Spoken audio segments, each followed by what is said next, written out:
The cell was damp, stone-cold, and reeked of death.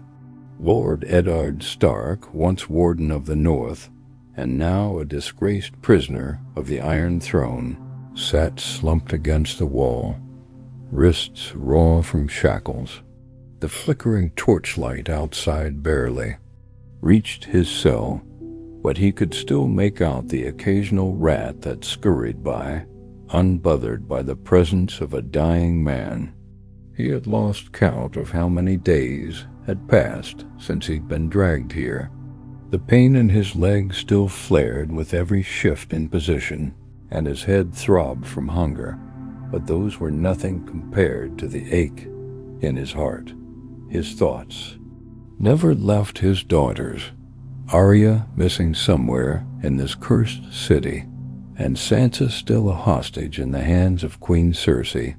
Ned had been prepared to die. If his confession could protect them, then he'd gladly offer up his name, his honor, and even his head. That had been the plan, death and end. But fate, it seemed, wasn't finished with him yet. That night, the cell door creaked open.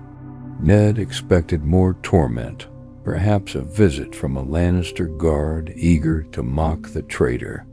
But instead, a figure cloaked in black and silver stepped into the room, gliding with purpose and silence.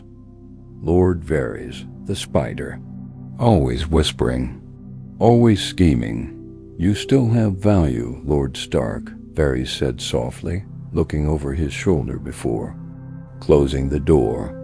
"More alive than dead," Ned scoffed. His lips were cracked, and his voice rasped. "Not to the Queen, no, but to the realm."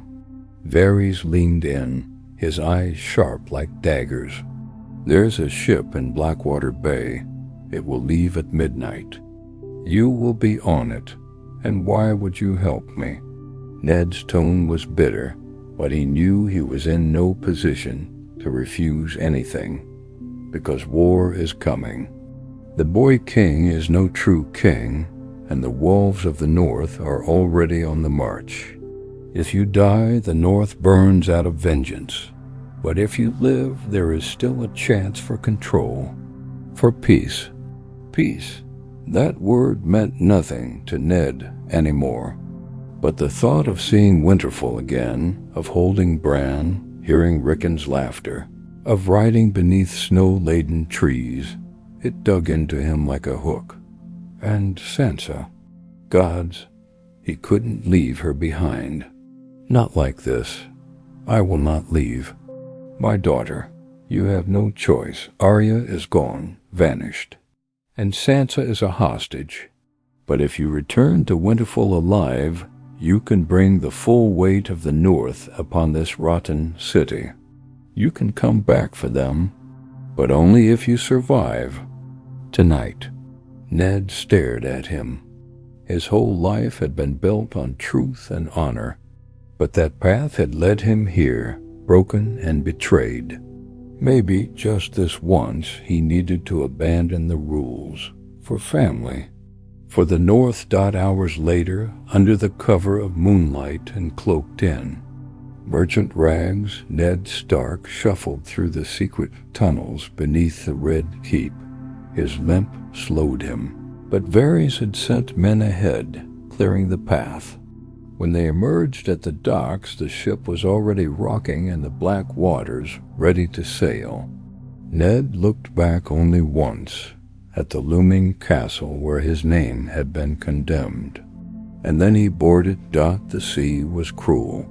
Ned spent most of the voyage sick and sleepless, haunted by dreams of execution, Sansa screaming, Arya vanishing into shadow. The sailors gave him wide berth, guessing from his northern accent and grim face that he was no ordinary passenger. At White Harbor he disembarked under heavy disguise. Lord Waymon Manderley, a loyal Stark bannerman, welcomed him in secret, providing him fresh clothes and a fast horse. No songs were sung, no banners were raised, Ned Stark was still a wanted man. The Lannisters had placed a price on his head larger than any in recent history. What the North remembered Dot by the time he reached Winterfell. It was late autumn. The air bit with the chill of the coming snow. The dire wolves howled louder than ever. Maester Luwin nearly collapsed at the sight of him. Bran wept without shame. Rickon didn't understand, but clung to his father's cloak like a child clings to life. "Father, I thought you were dead," Bran whispered. Ned held him tightly. "So did I, my son." That night, fires burned high in the great hall, but the mood wasn't one of joy. It was rage. War had already begun. Robb was leading. The northern armies south, believing his father dead, marching into battle with grief and fury in his heart. Catelyn had ridden to treat with the Tullys. The north was already bleeding. Ned sent ravens at once. Messages to Robb, to the Lords of the Vale, to House Reed, House Glover, and House Mormont. He made one thing clear: the Warden of the North had returned, but he returned not with peace in his heart. He returned to set fire to the world that had betrayed him. The northern camp buzzed with the bitter chill of approaching winter. Crows circled above like omens, watching the young wolf command armies far too large for his age. Robb Stark stood outside his tent, gloved hands clasped behind his back, eyes fixed on the river ahead. He didn't flinch at the cold. He didn't flinch at war. The boy had vanished the day he heard of his father's death. What remained was a man forged in grief. That morning, the raven arrived. Its message bore the wax seal of Winterfell. At first, Robb thought it was a cruel trick. His father's seal? From Winterfell? Impossible. His hand trembled slightly as he opened the scroll, but when his eyes met the words inside, the entire camp seemed to go silent. "My son, by the grace of the old gods, I am alive." He didn't read the rest aloud. He couldn't. The world spun around him. Gray wind sensed it, growling low and circling close. The guards exchanged glances, unsure if their young lord was about to fall or scream. But Robb didn't fall. He roared. "Mount the horses," he barked to his bannermen. "We ride north now." "But my lord," Roose Bolton stepped forward. "Calm as always, the river lords await your word." "We've gained the Freys crossing. The war is at its turning point." Robb turned, fire in his eyes, voice sharp as ice. "My father lives. My house stands. That is the only turning point I need." Word spread quickly. Some thought it was a trap, a Lannister trick. Others believed it a sign from the old gods themselves. But loyalty to House Stark ran deeper than doubt. The bannermen prepared to march north, and in the dead of night, Robb sent a lone rider to River Run to find his mother. Lady Catelyn was there, mourning beside her dying father, when the message reached her. She didn't believe it at first. She clutched the letter to her chest, trembling. Maester Vyman had to read it aloud to her again. Ned's words were unmistakable. His hand, his tone, even the cautious warnings in his writing, they were all. "There, he's alive," she whispered, tears wetting the parchment. "Ned is alive," but joy wasn't all she felt. It was anger too. He had escaped death. He was safe in Winterfell. And she had been left in the dark, made a widow before. The rum, she stood resolved. "Tell Robb I ride north. Immediately." If my husband lives, then my place is at his side. Across the war-torn riverlands, news traveled like wildfire. The Lannisters were rattled. Tywin cursed in his tent when he heard the rumors. The wolf lives, then burn the north before he howls again.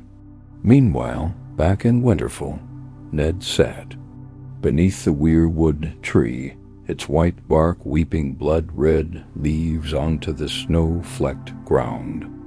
His sword lay beside him. Not ice, that had been taken, but as Stark always had steel. His eyes closed, listening to the rustle of wind in the trees like whispers from the old gods. Maester Luthien approached gently. "You summoned me, Lord Stark?" "I did." Ned opened his eyes. "I need to know how many bannermen remain loyal, how many swords we can call, how much food we have, how long Winterfell can hold if war finds us here." Luwin looked hesitant. "You speak as if you expect the war to come north." "It will," Ned said, voice hard. "The moment the Lannisters know I live, they'll want my head more than ever." He paused, staring at the snow-covered grounds. "And my daughters? They're still in the lion's den." Later that week, ravens arrived again, this time bearing the sigil of House Tully and House Stark. Robb was coming home. When the gates of Winterfell opened for him, Ned stood at the top of the stairs, wind tossing his cloak like a banner. Robb galloped in, dismounted, and for a long moment, father and son simply stared at one another. Robb dropped to one knee. "My lord," he said, voice tight with emotion. "I thought I had lost you." Ned stepped forward, placed a hand on his shoulder, then pulled him into an embrace. "You led in my name," Ned murmured. "You kept our house strong. You are my son, and now my equal." Catelyn arrived the next day. Her reunion with Ned was less gentle dot. She slapped him, not hard, not in anger but in heartbreak. And then she sobbed into his chest. "You let me mourn you. You let me think you were gone." "I had no choice," Ned whispered. "If they knew I lived, they would have hunted me before I reached the north." "I don't care," she said fiercely. "We should have faced it together." That night, the great hall of Winterfell was filled once more, not with songs, but with war councils. Maps were unfurled. Names of houses were listed. Northern. Loyalty was no longer just symbolic, it was strategic. Ned stood at the head of the table, no longer just the warden of the north, but a ghost returned, stronger and colder. "We are not just fighting for honor," Ned said to his bannermen. "We are fighting to protect our own.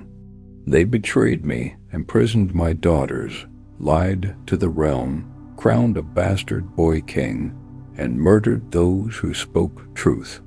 The Lannisters want a kingdom of fear. We will give them a kingdom of resistance." He looked around the table, at Robb, at Catelyn, at the grizzled northern lords who had followed him through ice and war. No more forgiveness, no more silence. The north will rise, and in that moment, beneath the flickering torches and the echoes of the old gods, the fate of Westeros began to shift. The wolf had returned, and this time he was ready to bite. Winterfell had changed. Even with Ned Stark's return, the old halls no longer echoed with the same warmth. Joy had been replaced with strategy, laughter with grim resolve. War tainted everything. The great lords who had once feasted under its banners now sat at Ned's table in silence, discussing vengeance, not harvests.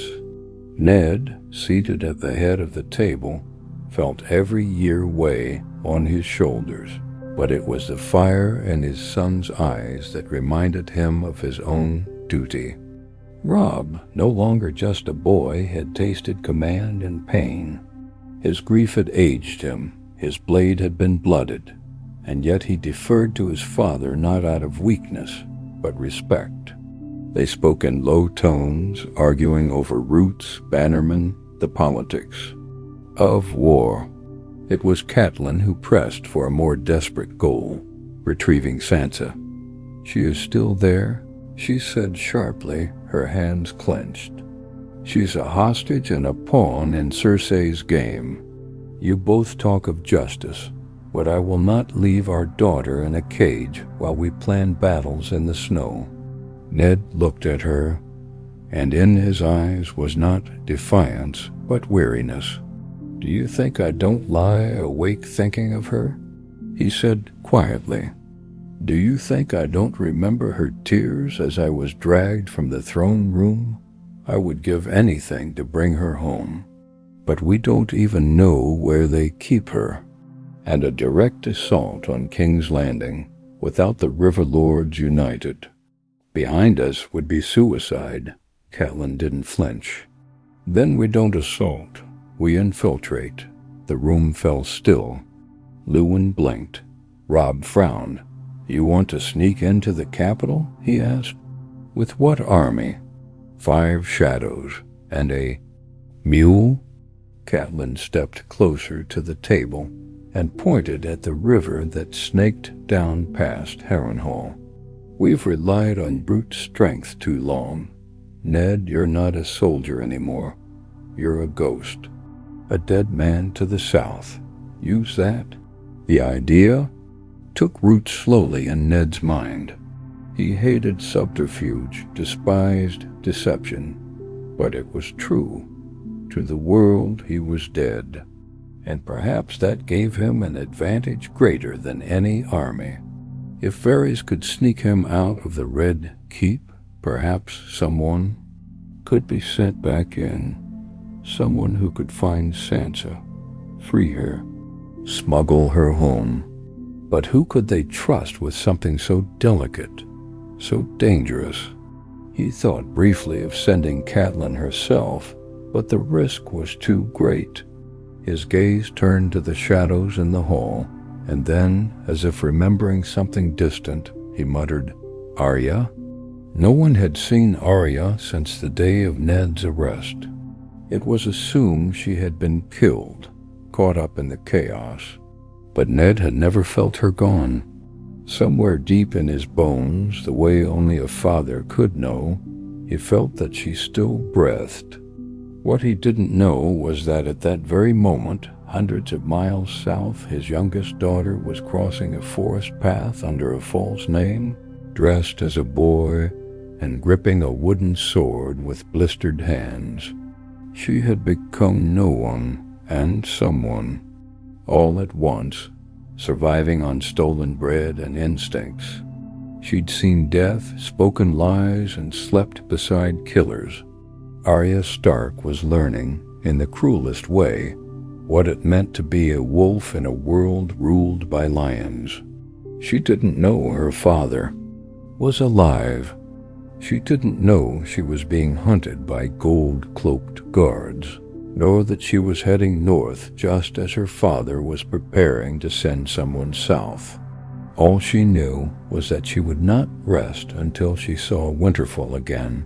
She whispered it like a prayer some nights.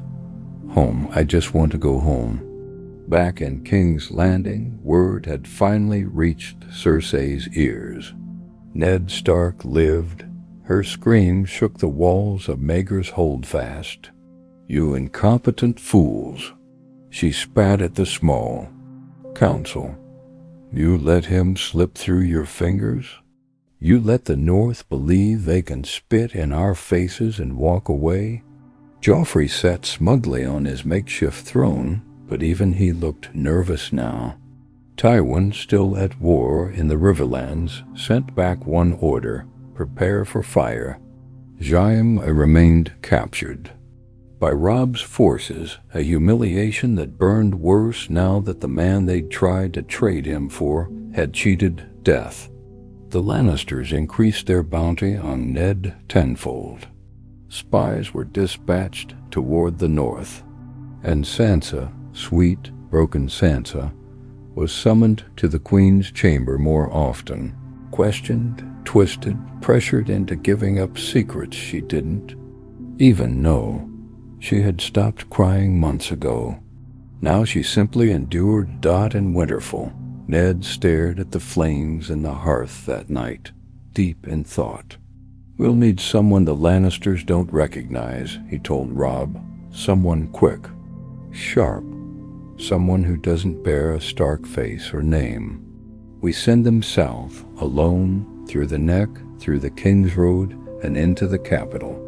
Their task is simple. Find Sansa, bring her word, tell her to hold on." Robb leaned forward, his brow furrowed.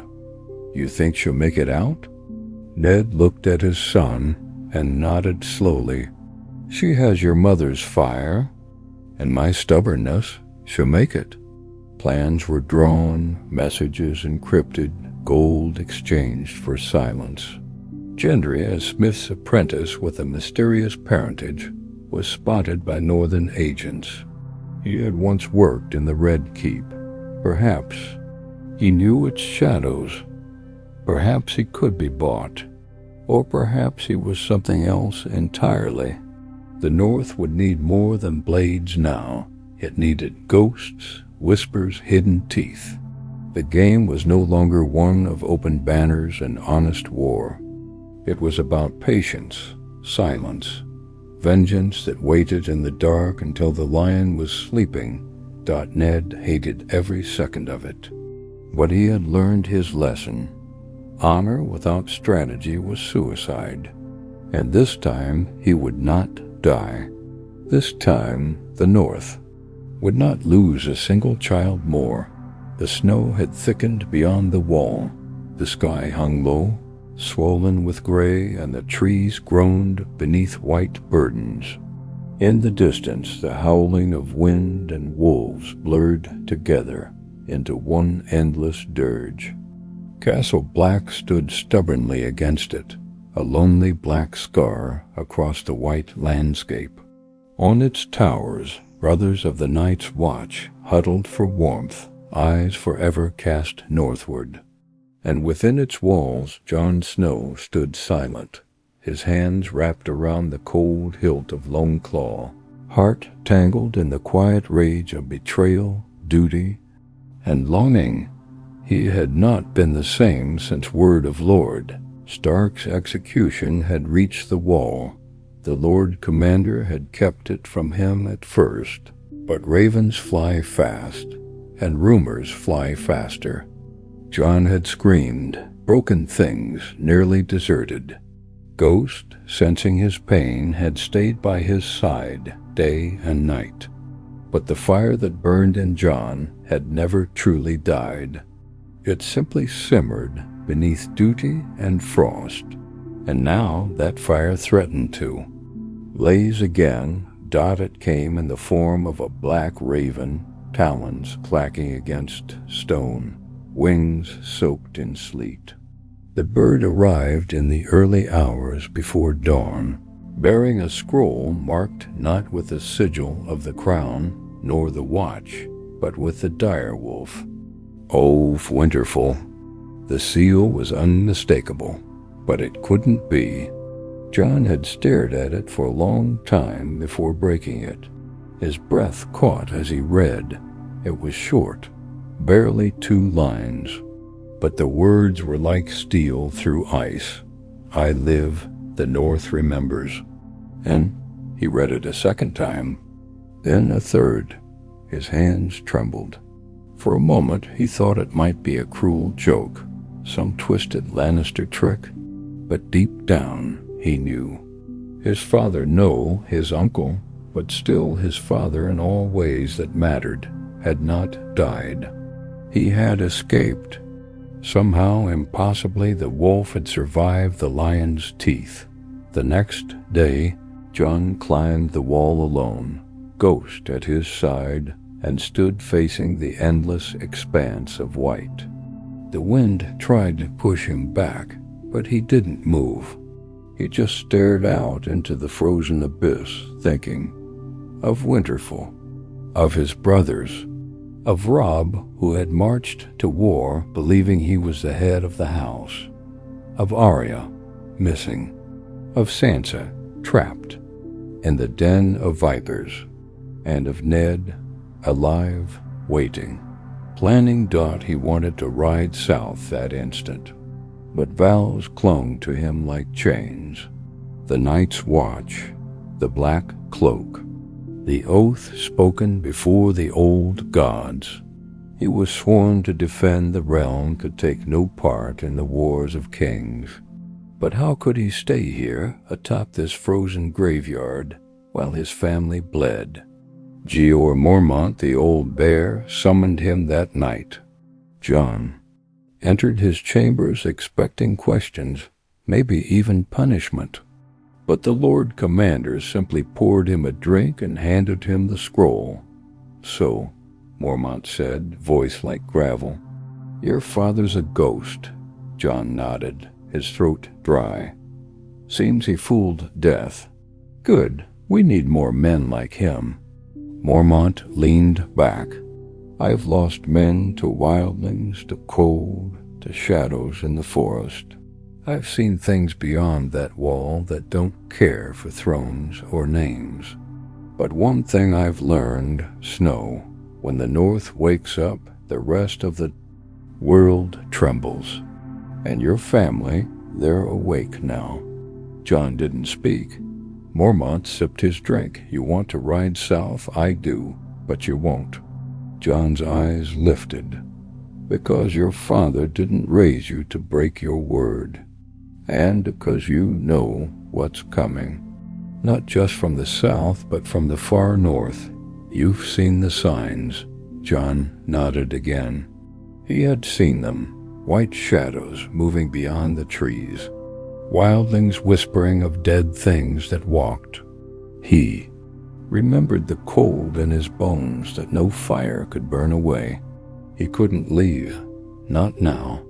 "I will stay," he said. "For now." "Good lad." Mormont's eyes softened. "And when the time comes, perhaps your father will need your sword. Perhaps we all will. All will." Far to the south, the Lannisters had grown paranoid. Ned Stark's survival had done more than wound their pride. It had exposed their weakness. Cersei's fury had turned frantic. She had begun purging spies, executing servants, accusing even her own allies of betrayal. Sansa was forced to attend court daily, watched by 4 guards at all times. Her soft face had grown paler, her eyes harder. She had not smiled in weeks. Every now and then, when the queen wasn't looking, she would whisper to herself, repeating her mother's words, "The North remembers." And in the Riverlands, chaos had taken root. Lord Tywin Lannister had dispatched Gregor Clegane to burn villages, sending fear into the hearts of small folk and breaking supply lines. But the rumors of Ned Stark's return had undermined his authority. More houses declared for the North. Even the River Lords, emboldened by the chance that the wolf was not only alive but hunting, began to rally. Catelyn sent envoys to her Tully kin. Robb raised more banners. Glover, Mormont, Reed. Even the Wild Umbers sent word that if Ned Stark breathes, then we follow. Winterfell began to fill again. The halls echoed with the boots of warriors and the howls of direwolves. Plans were drawn to send scouts into the Vale and Dorne to test loyalties. But it was Ned who, every night, climbed to the battlements and stared south toward the land that had betrayed him, toward the children he had not yet brought home. He didn't say much. He didn't boast, but those who stood beside him said his silence was heavier than swords. He had survived the lion's den. Now he was preparing to roar back Dot in the shadows of the wall. Jon Snow stood watch. In the chambers of the Red Keep, Sansa knelt in silence, and in the darkness of the woods, Arya kept moving, her heart ablaze, her memories, her armor. The Starks were scattered, but they were not broken, and winter was coming. The wolf blood ran strong in Arya, stronger than anyone had ever known. She had crossed rivers under fake names, slept in ditches with one eye open, and threatened grown men twice her size with sharpened sticks and the fire in her voice. Every inch of her journey south to north had been carved out of pain and stubbornness. Somewhere along the twisting roads between Harrenhal and the Riverlands, Arya had stopped being a lady and started becoming a ghost. Gendry traveled with her, quiet and watchful, his hammer never far. Hot Pie whined about food, but even he had learned to sleep with one hand under his cloak, gripping a kitchen knife like it could save him. But Arya, she didn't sleep much anymore. She dreamed of swords of her father's eyes, and the list she whispered to herself every night before bed. Cersei, Ilyn Payne, the Hound, the Mountain, Joffrey. Names like poison, like prayer. They kept her warm when the nights were cold. They passed burned villages, the stench of rot and betrayal hanging in the air. The war had touched everything, not just soldiers. Blackened corpses hung from trees, tied with fray ropes. She looked away. Gendry didn't. "There's no sides in this war," he muttered once, spitting into the dirt. "Only people trying to survive." But Arya had picked her side long ago. The wolves, her family. Her name, they didn't know Ned Stark lived. They didn't know Winterfell was rising. They didn't know they were being followed.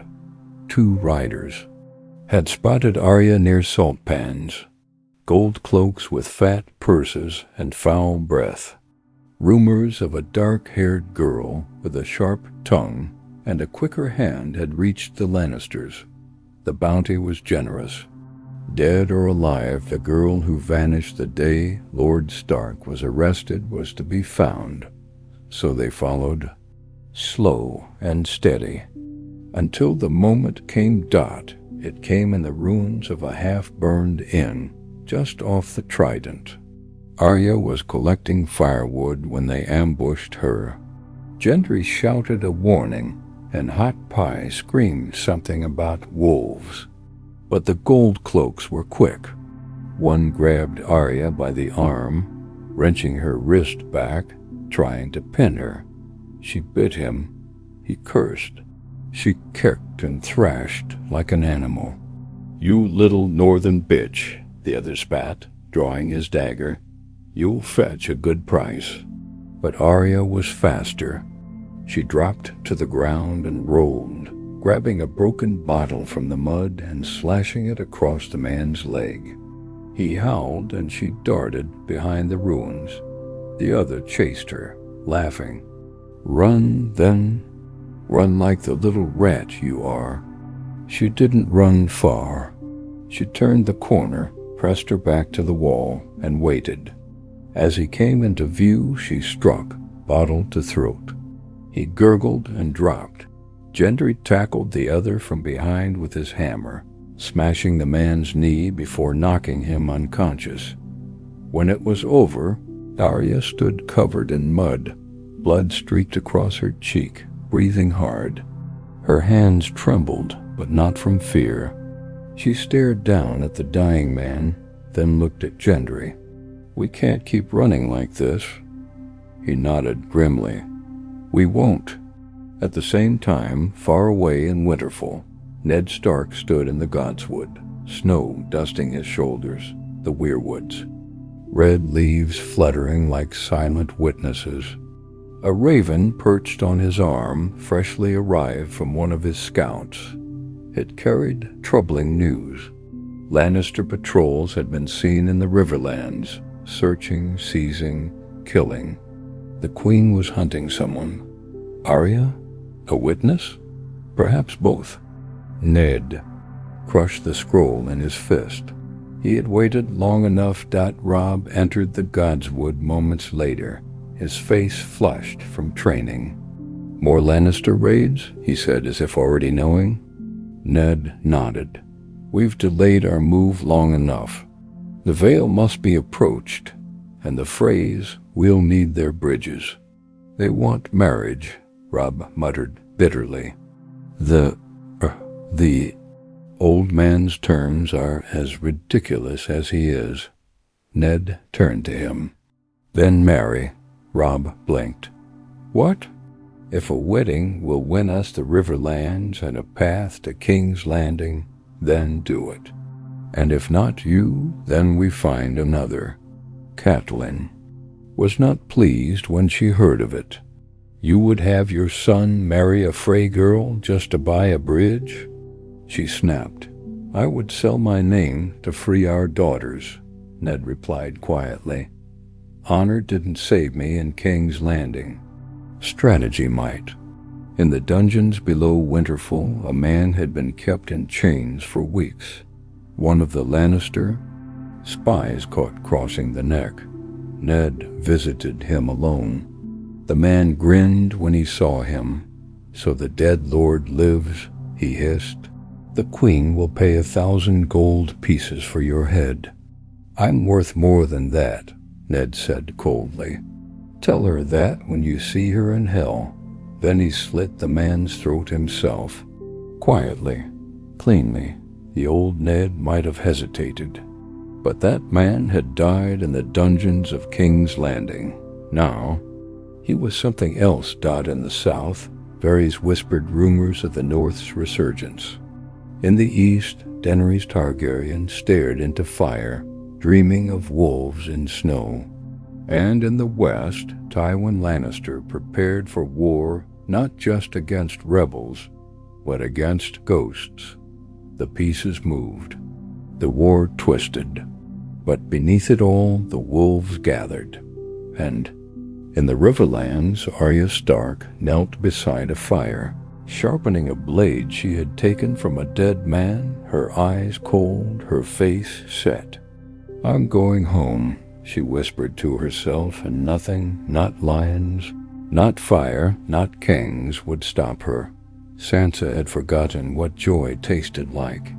Her days had become a silent parade of bruised dignity, forced smiles, and whispered threats. The court of King's Landing was not just a nest of vipers, it was a stage of venom.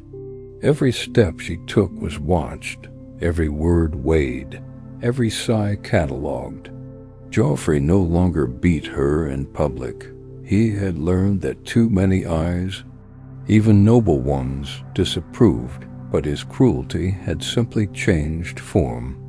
Now it came in words laced with knives, gifts meant to shame, and threats wrapped in silk. He'd smile as he told her about traitors, smiling wider when he mentioned how her brother Robb would die, and how her father's bones were still locked in the dungeons because traitors don't get burials. She no longer cried. She'd taught herself not to. Her silence became armor, and she wore it well. But beneath it, the storm brewed. She recited names in her mind as Arya once had done, though she did not know her little sister still breathed. She hated Joffrey. She hated Cersei. She even hated the gods sometimes for allowing her to still exist in this place after all that had been done. She no longer dreamed of knighthood and songs. She dreamed of wolves and snow and the cold strength of Winterfell's stones under her feet. Then one morning, everything changed. It came hidden in a tray of honeyed bread and roast pigeon, brought by a handmaid she didn't recognize. At first, she thought nothing of it. Meals came and went. But as she broke the bread, something inside fell to the plate. A small sliver of parchment, no larger than a finger. She looked around. No one else in the room. Her hands shook as she unfolded it. The handwriting was messy, almost coded, but she recognized one thing immediately. The words the North remembers, written at the top. Her eyes scanned quickly. The note had no signature, but it spoke of her father alive, of Robb gathering armies, and of a plan. A man will come with black boots and a limp. Follow no one else. Wait 3 nights after the next full moon. Be ready. Be ready. She read it 3 times before swallowing the paper. That night she lay in bed, heart racing. It had to be a trap. It could be Cersei testing her. It could be Joffrey playing games. But something in her blood knew. Her father had taught her to trust her instincts when words failed. And this felt real. The North remembered. Her family was alive, and they were coming. Over the next days she waited, eyes sharp, mouth shut. On the second night after the full moon, she heard commotion in the halls. A servant had gone missing. No one knew how. The guards were doubled. Cersei was furious, but Sansa felt a flicker of hope. It was beginning. Then, on the 3rd night, it happened. She had just been sent back to her chambers after another dinner, where Joffrey mocked her for her brother's victories. Her jaw still ached from clenching it. She paced her room, then sat by the fire. Minutes passed. Then she heard the knock 4 taps, slow and even. She opened the door, heart pounding. The man standing there was no one she recognized. Gray hair, long coat, one eye swollen shut. But she saw the black boots, the limp. He stepped in and shut the door without a word. "Lady Stark," he whispered. "Do not scream." "I wasn't going to," she replied, surprising herself. He nodded. "Your father lives. So does Arya. We have a path, a carriage. We need to get you out tonight." Her hands shook, but she nodded. "What do I do?" "Dress. Like a servant, no jewelry. Keep your head down. We ride with the waste cart before sunrise. If we're seen, they'll kill us both." She changed quickly, heart thundering. As she followed him through the stone halls of the Red Keep, each torch they passed felt like it screamed danger. She expected to be caught, expected to hear Joffrey's voice at any second, but no one came. They reached the outer gates just before dawn. The guards looked half asleep. The man nodded to another cart driver, who tipped his hat and made a signal. They were let through, just like that dot by the time the sun rose over the capital. Sansa Stark was gone. When word reached Cersei 2 days later, she nearly tore the throne. Room apart with rage, her screams echoed off every wall. Joffrey broke a chair. Tywin, however, merely frowned. "The wolf grows bolder," he muttered. The girl was baked. Now the North has both daughters, a living lord, and growing loyalty. This will not stand. Back in the North, Sansa's arrival at Winterfell was silent. No grand homecoming. No feasts. Only tears, hugs, and long hours by the fire, where father and daughter sat in silence, unable to speak through the weight of what they had survived. Ned held her as she sobbed that first night.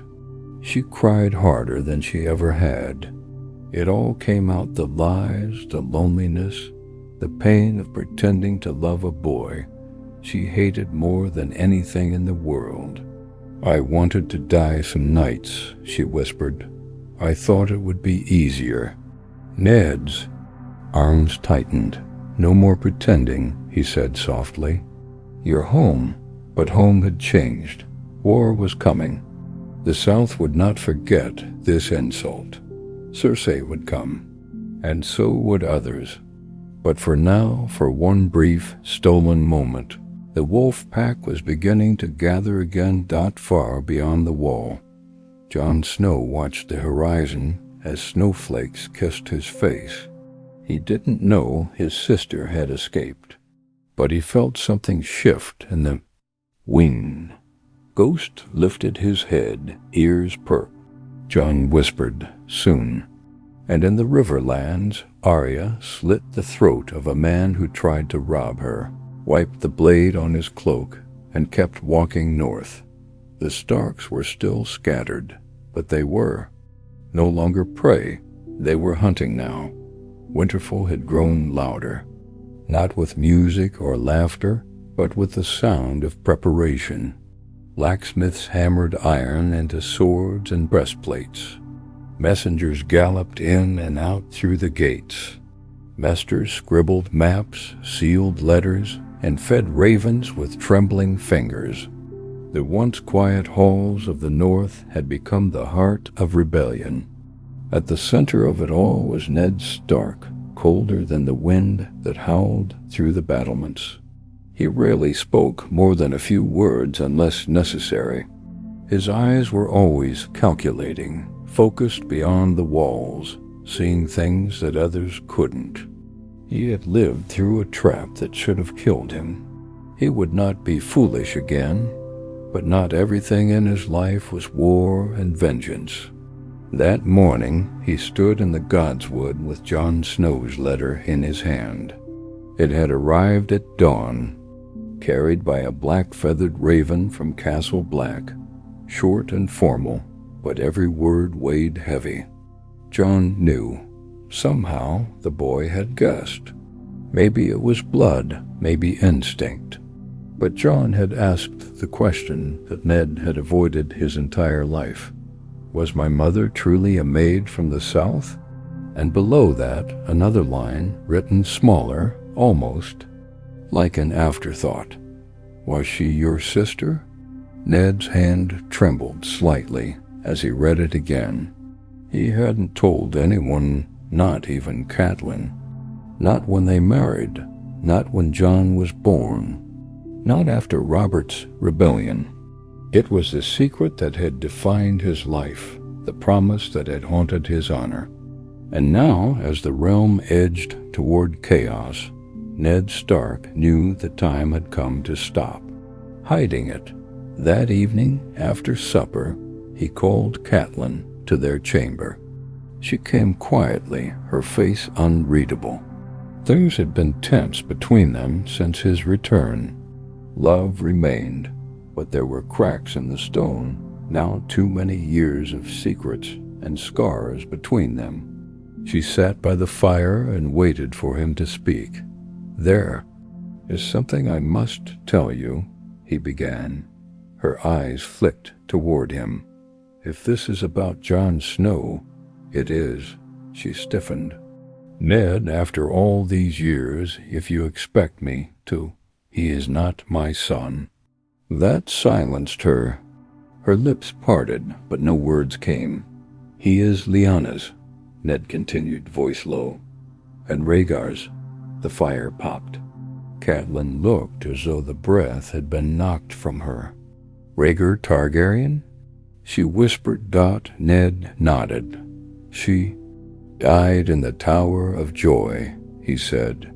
"And before she did, she made me swear I would protect him, that Robert would never find him, that no one could ever know. He would have killed the boy." "You know that." Catelyn covered her mouth. "All those years, the shame, the resentment, the quiet pain of raising another woman's child. And it had all been based on a lie. Why didn't you tell me?" She finally asked. "Because if anyone knew, even you, it could have slipped." and Jon would have died. Tears welled in her eyes. And yet you let me treat him like a stranger in his own home. Ned looked away. That was my failure, not yours. Outside the chamber, the snow had begun to fall harder. The gods themselves seemed to hold their breath. The next morning, Ned called a council of his closest bannermen. Robb sat beside him. Catelyn stood behind them both, her hands folded tightly. The room was heavy with anticipation. The expected. War plans. What they got instead was history. Many of you followed me in Robert's rebellion, Ned said, his voice steady. You bled for the cause. You watched a kingdom fall. But that rebellion, it was built on a lie. On the belief that Rhaegar Targaryen kidnapped and raped my sister Lyanna. He paused, letting the weight of the words hang. He didn't. The room shifted. Men glanced at each other. Roose Bolton raised a brow. Greatjon Umber blinked in disbelief. They were married, in secret, and she died giving birth to his son. He turned toward the fire. That boy is Jon Snow. Silence crashed over the hall like thunder. For years I claimed him as mine to keep him safe. Robert would have killed him. The realm would have torn itself apart if it knew the truth. And now? Robb asked, voice tight. Why tell us now? Because the realm is tearing itself apart, Ned said. And because Jon has a claim, a real one, by blood, and we may need him. No, Catelyn interrupted, stepping forward. Not for the throne. That's not what Ned is saying. He's saying we protect him so that if the realm survives, we don't replace one crown of lies with another. The room remained quiet, but the truth had been planted like a seed in snow. No one shouted. No one argued. They simply understood something bigger than war had been set in motion far to the south. In the dungeons of Harrenhal, a Lannister scout reported Arya's location. She had been seen near an old mill, leading a group of children and orphans. North, Tywin issued an order. If the girl was found, she was to be killed on sight. No more hostages. The Lannisters were done playing games. In King's Landing, Cersei had begun gathering wildfire beneath the streets. Jiam had not yet been returned. The North had both daughters. The crown had been shamed. And now whispers of dragons across the narrow sea had reached even her ears. She didn't sleep. She drank more wine. She punished the innocent to feel powerful. But fear had begun to crawl beneath her skin. The kind of fear that only comes when you realize your enemies are no longer at your gates. They're inside your walls. Back in Winterfell, Robb sharpened his sword. If Jon is Rhaegar's son, then he's my cousin. He is, Ned confirmed. Robb looked thoughtful. Then let's end this war before they try to make him king. Let's make sure there's still a realm left to live in. The raven to Castle Black was sent that night. It carried only 3 words. The truth stands. And far atop the wall, Jon Snow read it by torchlight, alone, feeling something shift inside his chest, like a gate opening that had been locked his entire life. The war was no longer just for honor or revenge. Now it was for truth. And truth, once set free, could burn. Kings to ash. Snow covered the fields like a funeral shroud, stretching from Winterfell to the neck, dusting banners, soaking through armor, and settling silently on the shoulders of men who knew they might not live to see another spring. The North had answered the call. Thousands of swords stood ready, sharpened by rage and fed by the memory of betrayal. The Lannisters had taken their father. They had held their sisters. They had declared war against the very blood of House Stark, and now the wolves were howling back. Ned Stark rode at the front, gray in his beard and steel in his spine, flanked by Robb on one side, and the direwolves Ghost and Grey Wind stalking through the snow like shadows of death. Behind them marched the bannermen of the north, the Riverlands, and even scouts from the Vale who had quietly pledged aid after seeing the realm crumble under Lion rule. The message was simple. The North would kneel no more. Sansa watched her father don his armor that morning. She said nothing, only laced his cloak and kissed his gloved hand. She had seen too much to waste words on fate. Arya was still days away, moving with the ferocity of someone who had lost everything and decided to survive anyway. She had heard whispers of the Stark girl traveling with rebels, killing Lannister scouts in the night like a ghost. They said she wielded a dagger too large for her hands, but carried it like it was an extension of her rage. They said she didn't smile, that she never blinked when she killed. Ned could only pray those rumors were exaggerated, but deep down, he knew they weren't. That night, under the pale light of a dying moon, their army crossed into the Riverlands. Lord Frey, begrudging and suspicious, kept to his castle, barking demands and promises of revenge for every insult imagined.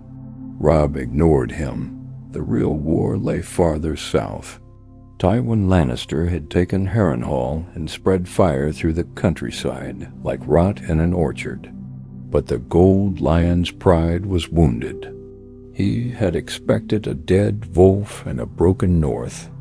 Instead, he faced a house reborn, children hardened by grief, and a lord who had cheated death.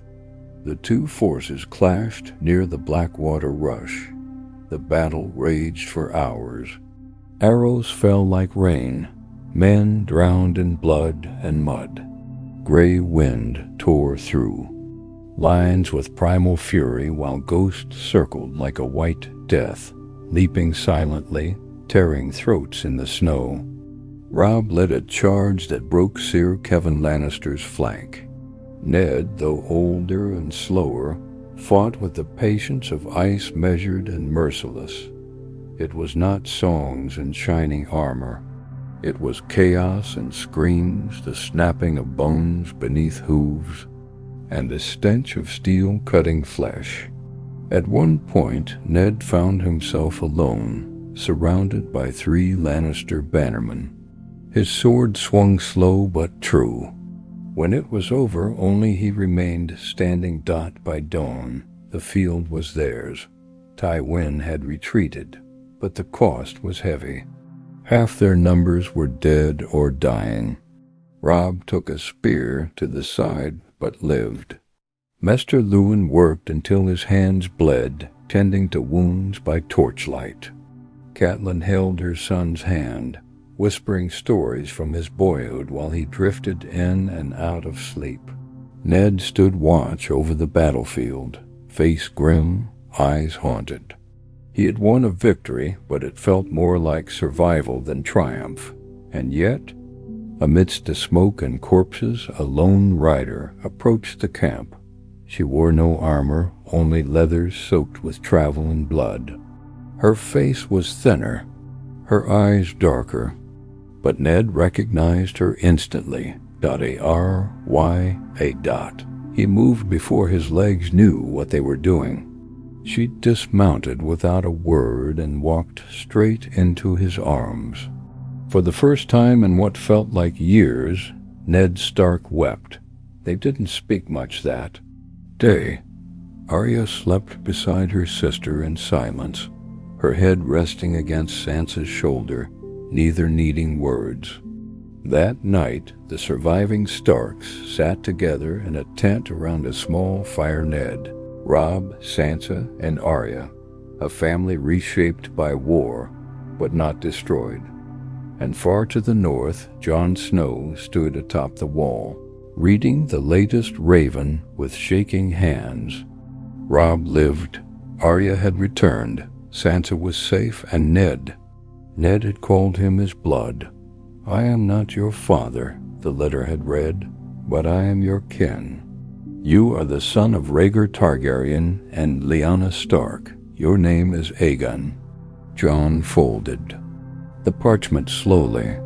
The truth had burned him colder than any wind. He was the heir to the throne, a son of fire and ice, but he felt none of the power such truth should bring, only weight. Ghost whined softly beside him. The realm below was bleeding. His family was suffering, and now he knew who he truly was. Jor. Mormont approached quietly, the world's changing boy. Jon nodded, eyes still on the stars. "So am I." Back in the Riverlands, with Tywin in retreat, Ned held council. The war wasn't over, but the message was clear. House Stark lived. And not just lived, it ruled. He chose not to march on King's Landing. Not yet. There would be a time. But for now, he sent emissaries to Dorne and the Reach. Let them hear the truth. Let them decide if they still served a crown made of lies, or a realm built on blood, bone, and survival. The war would continue, yes, but Winterfell stood. The pack had reunited. The game was still being played, but the rules had changed.